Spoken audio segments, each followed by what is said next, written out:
It's going to take time to find his voice, because right now he's only cooking other people's food. Except for at the lineup dinner, which is going to be Jonathan's own menu.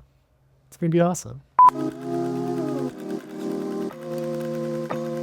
My name is Jonathan Vogt. I work at the Four Horsemen, and I'm a line cook. Food was not very important in my family growing up. Growing up with a single dad, we definitely always shared meals one-on-one, whether it was hamburger helper or however simple it was. When I was younger, I started getting into a lot of trouble. I had dropped out of high school at a very early age, and I just didn't really have anything going on. And this was the only thing that I felt like I was good at. And I started working at a restaurant in Virginia Beach, where I'm from, called Gray's Kitchen, and it was a little cafe where they served soups and sandwiches, and it was very simple. Simplicity is to learn when to take something away instead of adding something, or just how to season things. You really don't have much of a leg to stand on if something's under seasoned, or if the beans are just slightly overcooked or slightly undercooked and all you're serving is a butter bean dish. It takes a lot of skill. But it was the first place where I took pride in the food that I was cooking. It was just simple things every sandwich had to be equally layered, because every person deserves the same bite throughout the whole sandwich. And I think after a few months there, she was like,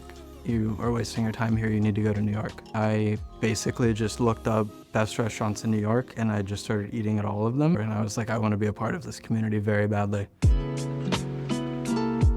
The Four Horsemen, it's very unique in a way where the kitchen is incredibly small. We don't have room for somebody with a big ego. We're a very team-oriented restaurant. I always encourage the cooks to kind of be a part of the creative process here, and whether any of that makes it to a completed dish or not, it's not really the point. It's just about exercising the creative muscle. He's really open to the cooks' ideas and what they have to say about dishes. So Jonathan kind of spearheaded this really beautiful dessert. At the end of the day, he pushed through and put out a dish that we put on the menu. That was the first time that I put something up, and I'd seen someone whose opinion I really cared about look at me and be like, "This is very good."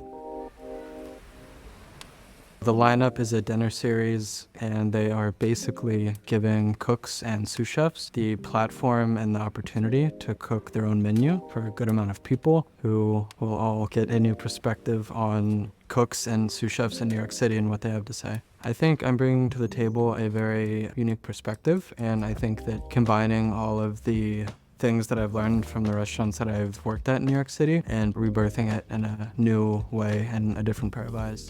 I think Jonathan's dinner is going to be really exciting just because of the fact that he's 20 years old. He's a very young cook. You're getting to see the next generation of chefs in the moment. I think for me, and creating my own menu for the first time, I definitely want to pay homage to the people that I've worked for. I love eating food that's simple and delicious and unpretentious and unassuming. When people overcomplicate things, it gets confusing and it gets expensive, and it's just not nearly as enjoyable. I think his food comes from his heart and a good place of having a lot of respect for his mentors and people that he's worked for. And I think he's really going to do his part to make them proud. I think it's going to be a really special dinner.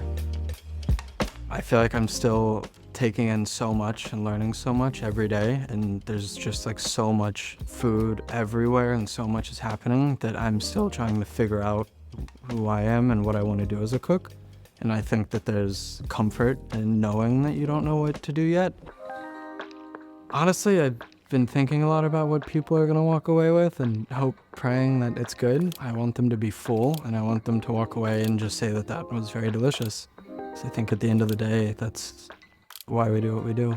I have a lot of hope because of events like this, where these cooks get to kind of come out from under the shadow of their chef. It's their menu this time, and they get to do what they want. I've seen a lot of talented people come into the city, and I think there's going to be a lot of great restaurants coming up within the next decade or so.